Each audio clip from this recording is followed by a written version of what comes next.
ফেনীতে বড়ই বাগানে গিয়ে আমি পুরাই হতাশ। এইটা আমার সাথে না হলেও পারতো। আসসালামু আলাইকুম, সবার কি অবস্থা? আশা করছি সবাই অনেক বেশি ভালো আছেন। দুই একটা রিলস দিছিলাম বড়ই বাগানের, তো বড়ই বাগানটা অনেক বিশাল বড় বলছিলাম। কয়েকজন আপু কমেন্ট করছে যে বাগান তো বাগানই হয়, আমার মনে হয় আপু আপনারা মনে হয় যে বড়ই বাগানে কখনো আসেনি নাই। এই বড়ই বাগানটা, আর এটা শুধু একটা বড়ই বাগানই না, পাশাপাশি আম, লেবু, পেয়ারা, আরও অনেক অনেক রকমের গাছ ফুলে ফলে ভরে আছে।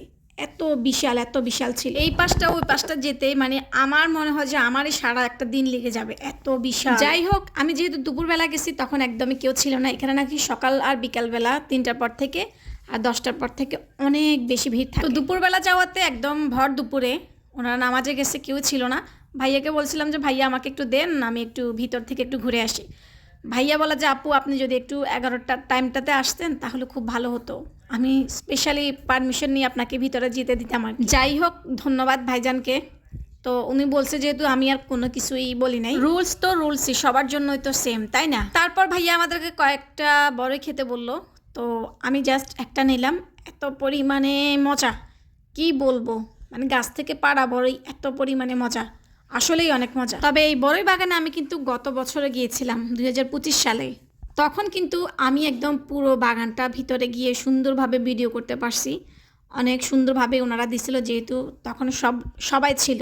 আজকেও পেতাম যদি সুন্দরভাবে ওনাদের সময়টাতে যদি আমি যেতাম, বা বাকি ভাইয়াদের সাথে আমার দেখা। দেখেন বড়ই এত বড়ই নিচে পড়ে আছে, মানে খাবো কি, দেখেই তো লোভ সামলাইতে পারতেছিলাম। একদম তারের বেড়া, তারপর হচ্ছে জালি দিয়ে খুব সুন্দরভাবে 4-5টা একদম বেড়া দিয়ে দিছে।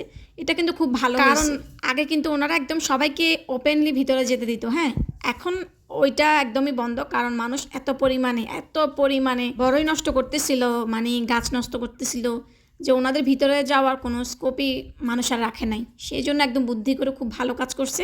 এখন কাউকে ভিতরে যেতে দেয় না।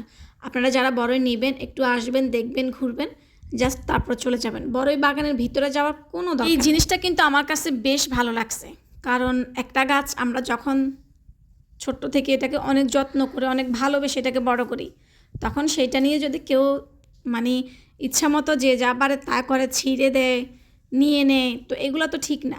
আমি মনে করি যে বড়ই বাগানের ভাইয়ারা যা করছে, একদম কাউকে ভিতরে যেতে দেয় না, এটা একদম পারফেক্ট করছে। এখানে কিন্তু এখন বড়ির পাশাপাশি পেয়ারা, শিম, বেগুন, মিষ্টি কুমড়ো, জালি কুমড়ো, লাউ, অনেক কিছু দেখছি, যা সবাই একদম অ্যাভারেজ। এইটার লোকেশনটা অনেকে জানতে চেয়েছেন।